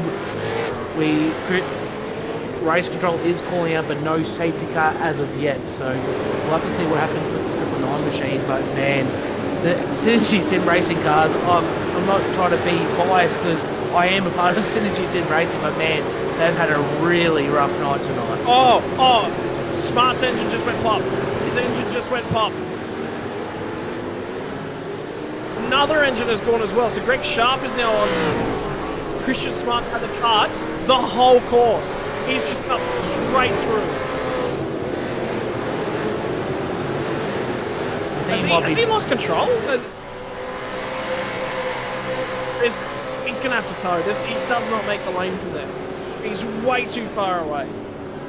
Or he might be pulling up in the middle of the track, so they might give him permission to tow, so he's not in the way. Greg Sharp with a blown engine. There's cars everywhere with damage. Christian Smart's going to try and cross the track here on the final corner. He will, looks like, at least get into the pit lane somehow. He's managed that. Around yet. So I think he will be okay if he can make it to the entry of the pit lane. I don't think his car's actually running at the moment. So this no. Yeah, so this still might cause a safety car since he is blocking pit lane. We will have to see what race control decide to do. Well, I'll give you a fun fact of the race, ladies and gentlemen. Christian Smart has set the fastest middle sector of the race by cutting it in half. And safety car has been called. Oh. Wow. The race has been turned on its head once again, Scott. Oh my word. So, yeah, look, fun fact of the race, Christian Smart, fastest middle sector of the night. With the engine switched off. Take it any way you can get it, right? Well, he set the timing charts alight, and everything's got in behind him as well. He's now towed back to pit lane. We're going to need to grab a replay. We're going to have time here, ladies and gentlemen. There are 8 laps left in this race, or 7.5 laps left in this race at this point in time. So I get the feeling this is going to be a quicker safety car, and I also know that there is just about no cars off the lead lap. It's just Scott McHugh. He's the only other one. I think he's also had a tow. This is the moment here, Christian Smart. We see Chad Lewis trying to make a move around the outside of Stuart Hall. Will lock a break. That will invite Christian Smart down the inside into the final corner. Christian Smart gets the move done. He's down the inside and then we'll try and pick up a rear view of Chad Lewis's car. He dropped the left-hand rear tyre onto the dirt, which sent his car directly into the path of Christian Smart, who could not do anything more wrong. Christian Smart, he just no, he didn't actually drop a wheel off. Yeah. He just got loose. And at that point in time, that is not a space on the track. The problem, ladies and gentlemen, is the wall juts out so aggressive. This is very sharp. Guarantee it's just going to cross the car in the spot on the wrong side. Yep, 2 of them. Who was that got through? McCune just barely survived. Well, he came in. McCune actually came straight from the pits, I can tell you as well. He's gone a lap down, McHugh. No, he did get a hit, yeah. Looks like he got some damage there. Whether that has ended his race, I'm not too sure. I'll try and have a quick look back and see if he was caught up in any other incidents. He's back down to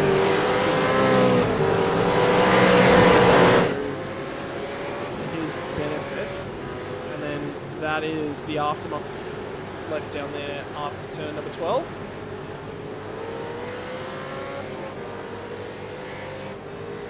McHugh will be given his lap back this time by, so he's going to try and tell it through. Oh!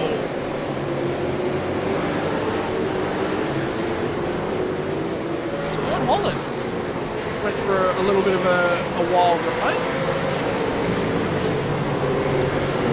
Oh, he nearly got through too. It's like he couldn't get through that back end of that marshal post, but he just didn't quite. Massive moment there for Rod Hollis, but one person that did not want the safety car, and I'll repeat, did not want the safety car, was Dan Hall. He was managing the gap to Talianchich to about 8-9 tenths of a second when the safety car came out. I thought he was managing the pace, managing the gap very well, and now he's got Tally on his rear bumper. So this is going to be a real test for Dan Hall. He's been around the game quite a long time now. He's very experienced in these cars, but can he hold off the 21 machine, Scott? That's the question we all want to know the answer to. McCune will get his lap back, and he's not going to catch the tail end of the field before we go back to green. Green, ladies and gentlemen, we'll have 7 laps of green flag action, and I have a feeling that will be the last time we see the safety car tonight. 5 laps left to go, they basically say, yep, no, race it out, there's nothing about it. So we are this close to going green. It's good to see the Dean Flavel heart monitor has returned to our screens as well. I wonder whether or not there was 100 a few laps ago, and just with all the chaos, climbed up 20 beats per minute. And field is now in the hands of Dan Hall, and a very hard charging Michael Taliancic is going to be in behind him, ladies and gentlemen. It is going to be 6 laps left to go when we go green. Okay, so it's 6 laps left to go. My apologies. From Dan Hall's perspective, he has been released and goes straight away the instant that call came through on the in-race channels to say the safety car was in the lane. Dan Hall put the foot down, the run down to turn number 1. They've broken away from Craig Friend back in P number 3, but it's going to be Taliancic who looks to wrest another race win away from Dan Hall. But can Dan Hall sign his name in the victory books? And then there's a move coming in the ground as well. Someone was trying to get down the inside of Stuart Hall. Nitschke gets a black flag for his contact with Ken Latta.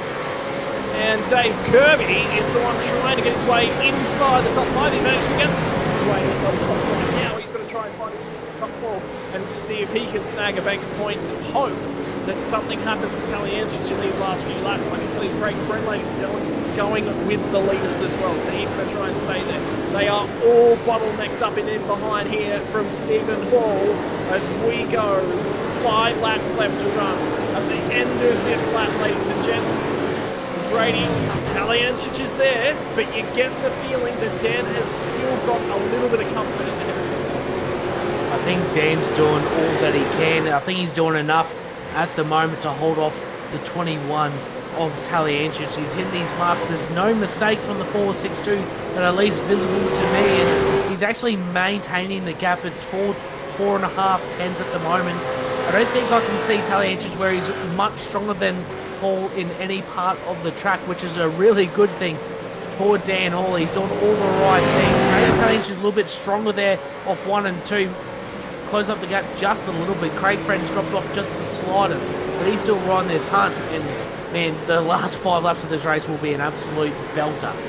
Now, man with one hand, he is apparently the master when it comes to the Kumho Tyres V8 Veterans season number 14. Sign-ups for season number 15, ladies and gentlemen, have already done it. So if you've liked all the action that you've seen on your screens, well, maybe you can make yourself a part of it for season number 15. And Dan Hall, well, you can see the mirror in the middle of his screen, just above where his steering wheel is. And right now, that is what it will look like for Dan Hall. The view back to Taliancic, she was right there, all the way underneath the gum tree, defending for all money is Dan Hall. But at the same time, Taliancic cannot afford to grab a drive-through penalty late on in this piece. And Brent Nitschke and Chad Lewis, ladies and gents, both receive drive-through penalties for everything that's going on late in the piece. I wouldn't want to be looking in my rearview mirror and see a mouthful, a mirrorful of the 21 machine in my rearview mirror, because we know how fast he is, we know how good he is, and it looks like Hall's maintained the gap pretty well throughout that whole lap. Maybe just 1, 2, 3. He was a little bit weaker than Taliancic, but the rest of the lap he was pretty strong and maintained it around 4:10. So Dan Hall is doing all the right things at the moment. He just needs to put together 4 more laps for his first win of the season. We might have to try and fact check it in interviews if we get to it. It might be his first career win in V8 Veterans. Yeah, so it's a big moment for Dan Hall. Lot rests on those shoulders in the dying moments of this one for the true father. He's right there. He's in control. It's the highest of pressure situations. The track will favour him. The conditions will favour him. He's put on a few tenths of a second over Taliancic this lap, so he's now back out to half a second from Taliancic. He's going with him from Taliancic's perspective, but Friend is now too far back, you would say, with 4 to go to potentially have a shot at this one. Stuart Hall still hanging on to his 4th place at this point in time. Dave Kirby's right back there. It's sort of, where do you look at this point in time? Because with a few laps left to run, the whole field is involved in stuff that's going on at this point in time. I can tell you McCuna's got his lap back. He's at the tail end of things. Nietzsche served and drive-through penalty. He's in 28th position as well. So a lot of different stories for a lot of different drivers tonight. Certainly is, and you can see throughout the field, guys, well, he hasn't been up the front all season. He's leading the thing. Craig Brendan 3rd, Stuart Hall, David Kirby, a resurgence week from 307, and then Stephen Banks, an incredible drive, P6, Jason Fewens, P8, Damien Cairns, P9, Dean Well, P10. So Winton has certainly thrown all the notes out the window, because we've seen a lot of guys that usually don't run in the top 10 have certainly put on some fantastic results. Some fantastic driving here tonight. There's a few guys. I was looking at picking my Super Vets competition tonight. Taliantis was the first name I wrote. Can't go past that way. Guess who else I picked up? Miller, Vigor, Evans. All 3 of those guys, disastrous nights for them. So they'll be not on Ship's Bank my way when it comes to the Super Vets. And now the battle from Fewens. He's got the eyes going forward. Look at the intense stare. He's looking for everything. Look at the body he throws into that sim, and there goes Lewis to pit in. So now he'll take a step further forwards as Jason Fewens. Can he close in on Banks in the last couple laps? Is that going to present an opportunity for him? But back up front, the margin has closed. We're down to 0.3 of a second, ladies and gentlemen. 2 laps left to run. We've started our 50th circuit here at Winton Motor Raceway, and you've nearly got to think that you're home if you're there. Don't back off yet, though. That can cause its own mistakes, Brady. He just needs to hit his marks and do what he's been doing all race. He's been consistent. He's made no mistakes whatsoever, Dan. Or probably the drive of his season, without a doubt, in Taliantis. He's trying everything. He's gone up, high, down, low, trying to maybe put off Dan Hall just a little bit, try and force a mistake, but nothing is happening right now. It closed, still 0.3 of a second. Dan Hall gets a little bit of better drive there, coming off turn number 9, and Taliantis isn't quite close enough to make a move. He's either going to have to force his way through, which I don't think he'll do. I think he's playing the long run for the championship, or wait for a mistake from Dan Hall. Yeah, and Hall will have 2 more corners. Now it's 1 more corner. Now it's going to be 1 lap left to run. This is the final lap here from Winton Motor Raceway via Kumho Tyres V8 Vets. Season number 14. Can Dan Hall etches into Kumho Tyres V8 Veterans history? Has he got what it takes? Because here comes Taliantis all the way over the curbing on the left-hand side of his cockpit. Now he'll crawl through turn number 4. He's right there. An opportunity is going to present itself. He's been strong underneath the gum tree. Here comes Taliantis, the driver of the 21. He's got his second hand back, and he wants to put it on the trophy. Now, with just a few corners left, the slowest part of the circuit, and he's there from Taliantis. We're down to 0.2 of a second now. Here's the margin. He'll try and snug it up. There's going to be not a lot of track left to run. Taliantis crawls over that bumper again, gets a wiggle on the exit of 9, the run down to 10. Taliantis is there. Time has just about expired, though. Dan Hall sets the sights forward. He stretches the legs. There's 1 more major braking zone. Tip it into the final corner. Has he got what it takes? Dan Hall, take your hats off to him, ladies and gentlemen. When trouble strikes the rest of the field, Dan Hall comes home at Winton Motor Raceway to win this round number 8 of the Kumho Tyres V8 Veterans for the 462 of Dan Hall. What a drive! Fantastic drive there from Dan Hall. Very deserving win. He held off on the best in the business, Michael Taliantis, and Craig Friend as well on the podium in 3rd. He sat on the front row in qualifying and finished off in P3. Taliantis as well, 14th starting spot to 2nd. A fantastic drive there. There's some guys throughout the top 10 that made some big gains. We'll go through the results in a minute, but man, what an ending to this race.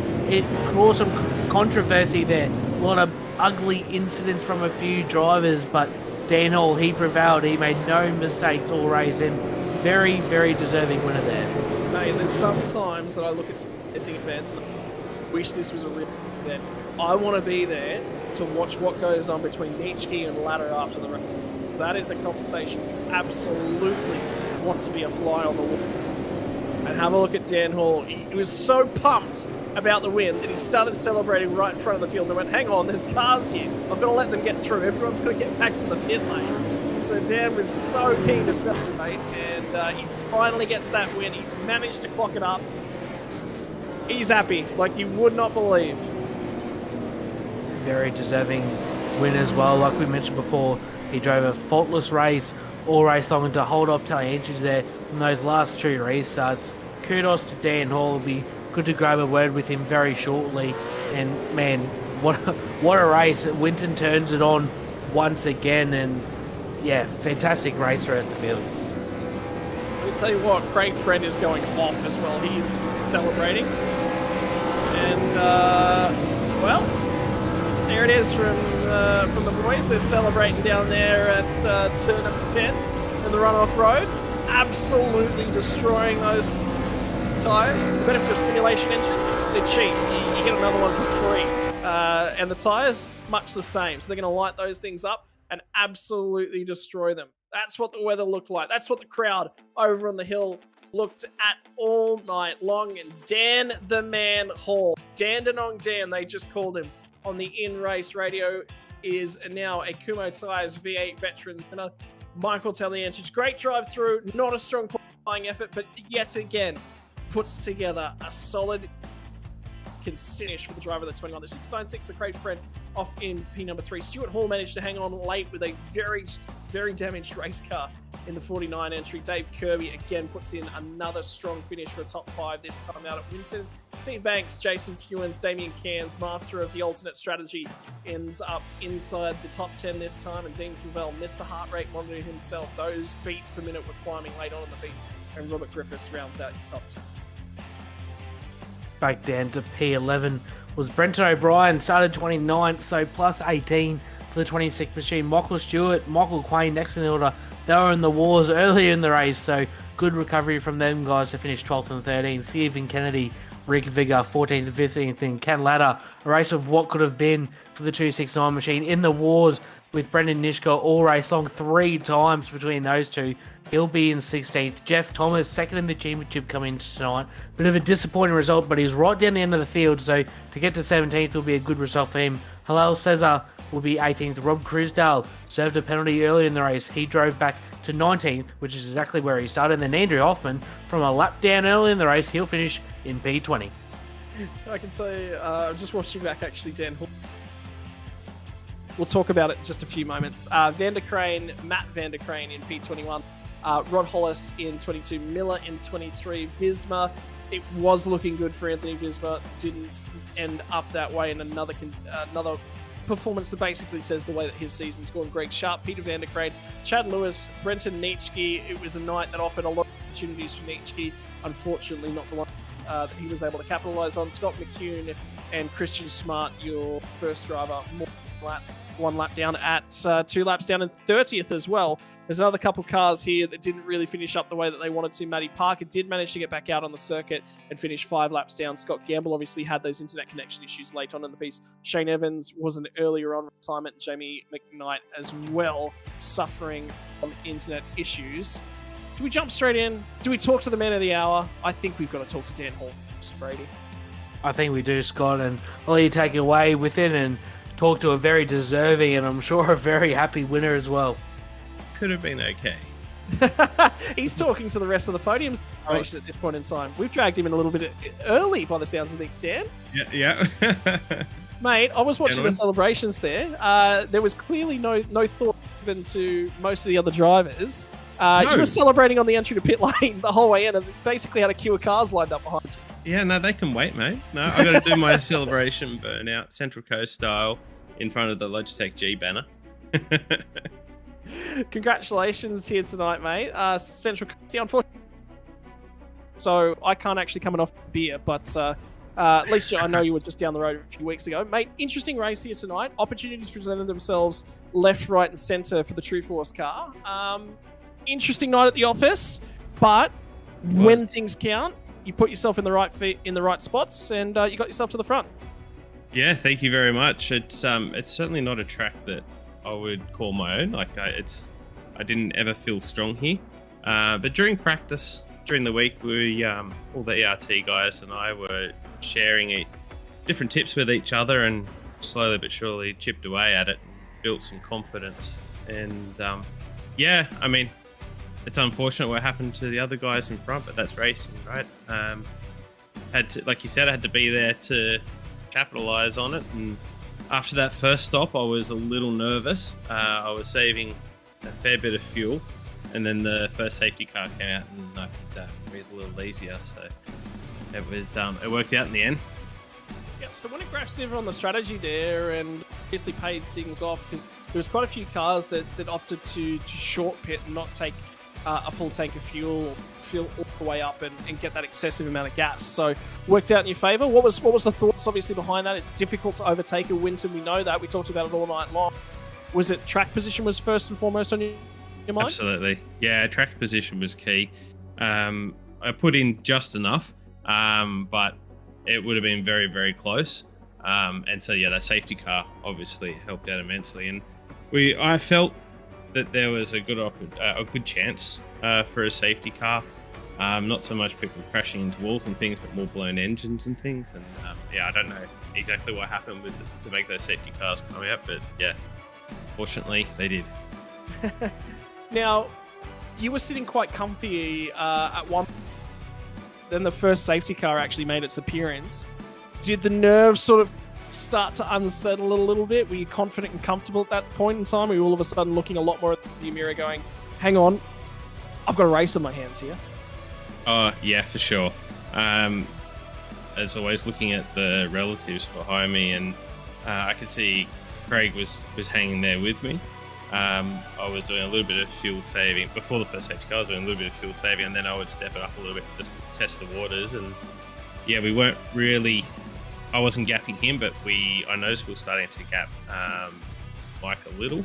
But then when the safety car came out, I thought, oh, Mike's got a lot more experience than I do. This could be very, very interesting. But I had Brenton and Chad and Scott in my ear just saying, eyes forward, heads down, and yeah, really encouraging me to press on. And in that sort of an instance where obviously there's not been a lot of opportunities for yourself up at the head of the field so far this season, how difficult is it when you're in these sorts of situations when an opportunity does present itself to just back your abilities? What's the thought process? Obviously, you've got teammates alongside of you helping that mental process, but personally, you've then got to make that decision. Well, stuff the nerves. I know I can do this. That's the biggest challenge, isn't it? It's that mind game. Really have to, yeah, like you said, back yourself. And that's something that I've been trying to work on, build on my own confidence. I know I can have one lap pace when I need to. It's just more about working on my racecraft and confidence and knowing that I can do this, that, I did out-qualify Mike, and, I can make that happen all the way to the end. Mate, and most importantly, first win the Kumho Tyres V8 Vets. One of many. Mate, first podium. Why not do it in style, right? Straight to the top step, mate. We'll see you here next week for sure. Yeah, it's straight back to the top step of the roster again. Mate, congratulations, because I know how much, obviously, so many people. But yeah, obviously to get first podium, but make it a good one, mate. Well, there's the burnouts out there on screen, mate. Your turn to thank the sponsors. Love it. Yeah. Well, thank you to ERT and the whole crew there. But I think more importantly, thank you to the Vets admin and the community at Vets. It's such an amazing community. It's something I look forward to every week. This is my one thing that I do, and I just absolutely love it. And yeah, very grateful for both the community and the admin and the series in total. And thank you to you guys for the awesome broadcast. Mate, congratulations. Welcome to Victory Lane for the Kumho Tyres V8 Veterans, and we hope this is only the first of many for you as you can to progress your talents in your driving career. Congratulations here tonight, Daniel. I guarantee this one goes on the bucket list, and this one goes in the memories for many years. Absolutely. Thanks very much, guys. Thanks, Dan. Have a great night, mate. Righto, ladies and gents, that is your winner in the first straight to the top. Now we'll move on to talking to Michael Taliancic. And, well, it's getting closer and closer, Michael. There's only a couple weeks left now. Another P2, mate. It's looking like it's going to be Mr. Michael Taliancic, Kumho Tyres V8 Veterans Champion. Oh, I don't want to start talking about that. It's just when things go wrong. I thought it was going wrong all tonight when I did that qualifying and was in P14. I was just like, there's no way of getting through this on this track. But yeah, I don't know what to say, but I ended up there again. Mate, how are you feeling? Because that voice actually sounds a fair bit tired. And obviously we've heard that the hand's getting better and things are trending in the right direction in terms of getting operation back of two hands. But is there a little bit of an under weather sort of sentiment going on behind the scenes there as well? I think I'm a little bit sick. I've been losing my voice a little bit tonight, so I think, yeah, I might be a bit fatigued and whatnot at the moment. But how good is this? Two hands now. Michael Taliancic, one hand most of the season. He's sick and still sitting on the podium. Is there anything you can't... Look, you know what? I guarantee it, you'll get back to 100% and all of a sudden it's going to be 20th finishes for the rest of your life. Probably. Part of it will be going back to work, and then that will give me a lot less time and energy for the Sims. So I think that's sort of counteracted some of my injury problems and whatnot. But at the moment, I can use two hands. Last night was the first race I've done the full race two-handed, and I was pretty comfortable. And I was reasonably comfortable here. It's a bit harder track, there's so many corners, but yeah, I don't have to let go of the wheel anymore. So as far as things go, I'm probably no worse off than the average vet. Like, you go through the field, pick a driver, and I'm sure he's got something that's not quite right. That's what happens when you start getting a bit older. Yeah, mate, don't worry. I went to the cricket nets yesterday. I've only turned 30, and I can tell you what, my body is screaming at me. I've not got good news on the horizons. In terms of things tonight, mate, obviously the win, it was quite a closely fought battle there to the end. Were you holding back just a touch, just to say, hey, second place is a great bank of points, let's not risk this? Or was it, look, let's just go out, let's pick up that win, let's go hard? Because I mean, it went well last week at Detroit.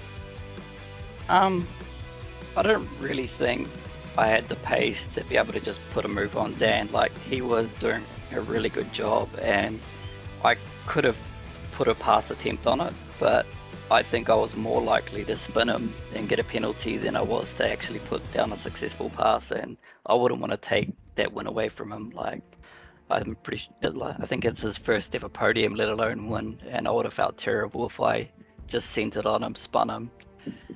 And yeah, I wouldn't really feel too good about taking that away. So I was quite happy to sit in second, but I still wanted to pressure him. If he made a mistake, I would have taken the position.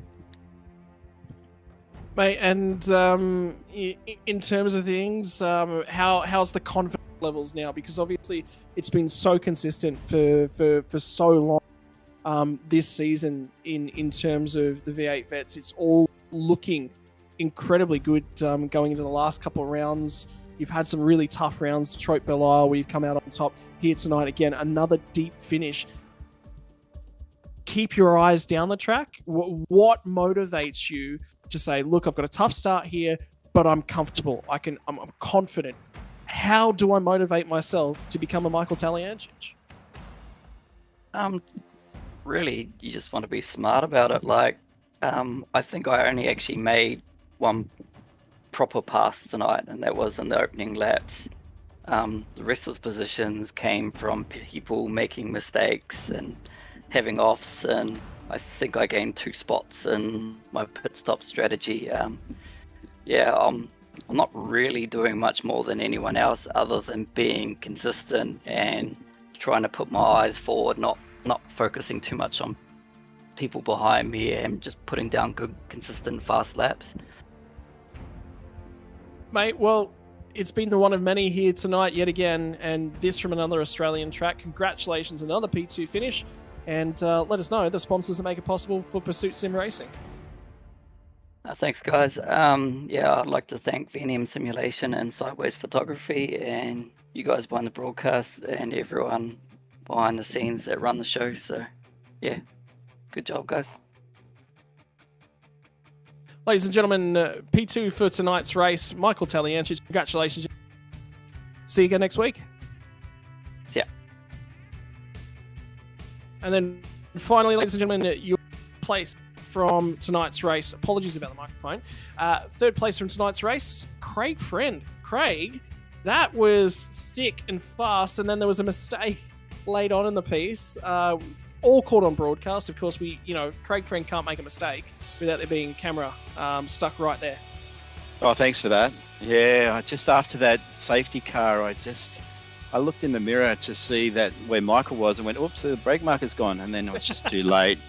And I was lucky that I didn't did I take anyone out? I don't think I did I? I missed everyone.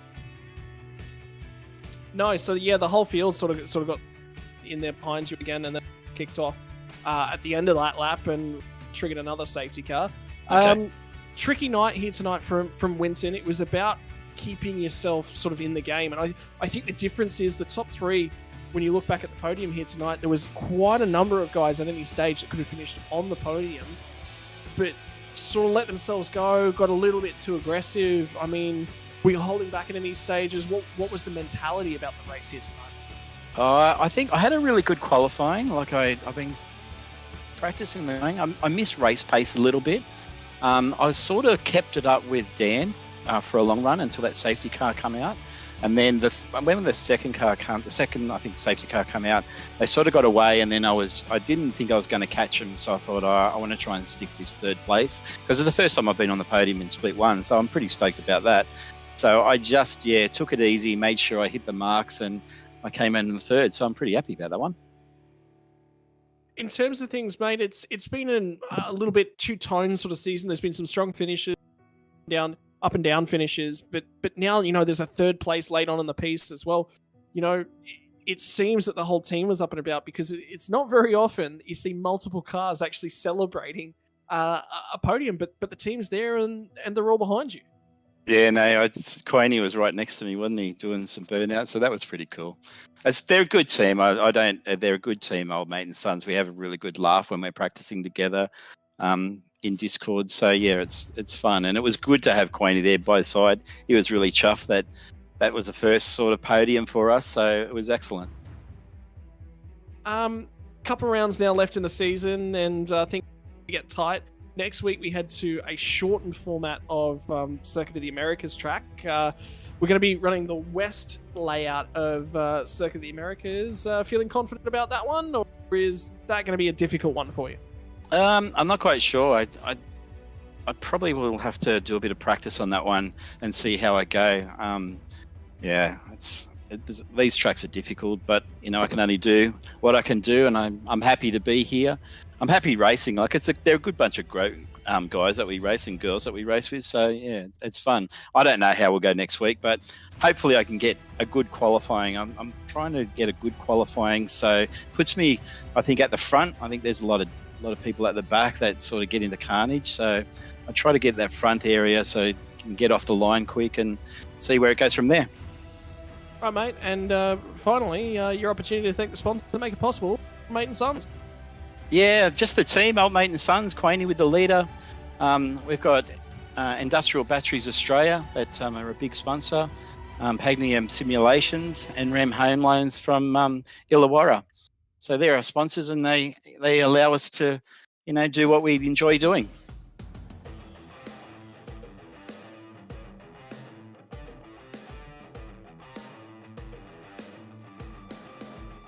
Looks like we might have lost Scott, unfortunately, there. But Craig, congratulations on your podium finish, and hopefully we'll talk to you again next week.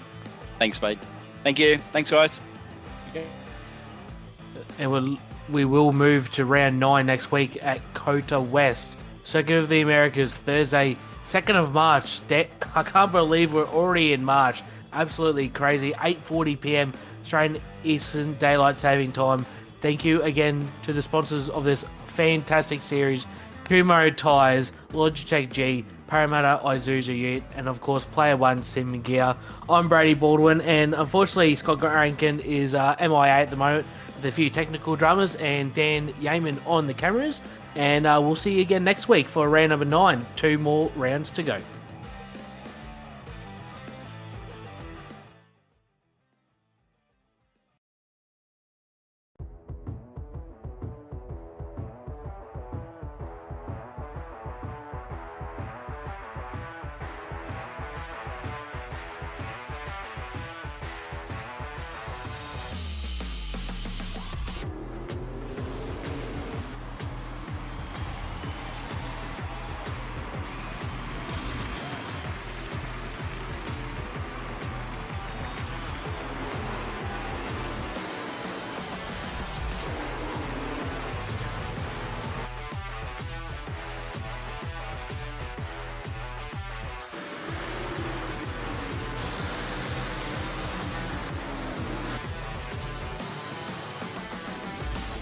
World of Outlaws Dirt Racing is available now.